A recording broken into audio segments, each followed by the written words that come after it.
The Denver City Council voted not to approve a 3-year contract with the Salvation Army on Monday. That contract was for nearly $3 million. Council members said they had concerns about the safety of people under the Salvation Army's care. Your reporter Gabriela Vidal has reported on some of those concerns going back last year after an audit revealed safety concerns were not being addressed. She shared the story of a former case manager who described security concerns and hazardous conditions in one of those shelters. And Gabby joins us tonight to talk more on this developing story. And Gabby, you spoke with more former case managers. Yeah, Karen, and as you can imagine, a lot of similar stories are coming to light. Stories that mirror a lot of the same concerns council members also raised. And it's not even 2 days after we spoke to these workers anonymously that a former staff member at one of these shelter locations run by the Salvation Army was arrested, prompting even bigger concerns about safety moving forward.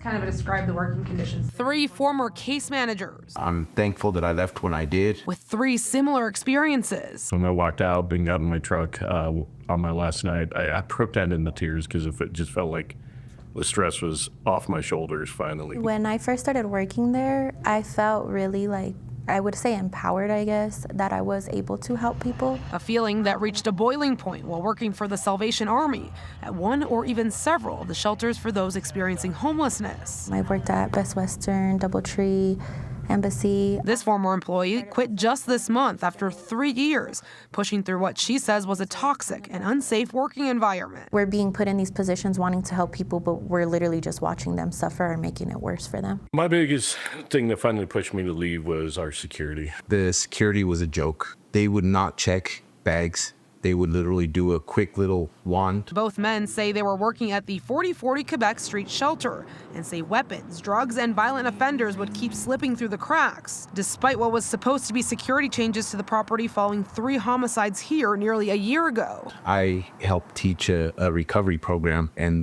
the people would tell me, why would I want to get clean and sober? They let us do drugs here.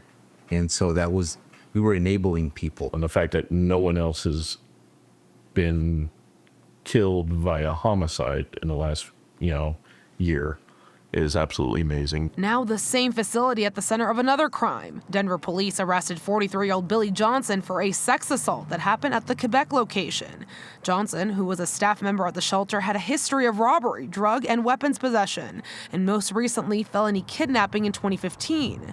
This former worker says she used to be Johnson's supervisor. There's a lot of people there who are not there for the right reasons. They just go for a paycheck. The latest incident sparking frustration over city council members this week, who voted to reject a nearly $3 million contract with the Salvation Army for homeless services. I have said many, many, many, many, many times that I have deep, deep concerns regarding the Salvation Army and their ability to keep folks safe within their care. The Denver mayor's office released this statement in response to the council's vote. Quote, accountability is critical to serving our community well, and we are actively working with council to address concerns and with the Salvation Army to ensure this never happens again. In response to Billy Johnson's employment and arrest, a spokesperson for the Salvation Army says they do conduct background checks on all candidates, and this employee did clear their background check. In response to the council's decision to reject new funding, quote, we will continue the program with other funding for as long as it's deemed possible. But these former employees say it'll take a lot more restructuring and accountability to help the most vulnerable succeed out of homelessness. There are a lot of people that really are doing their best and are dedicated and committed to this idea, but it's a sinking ship.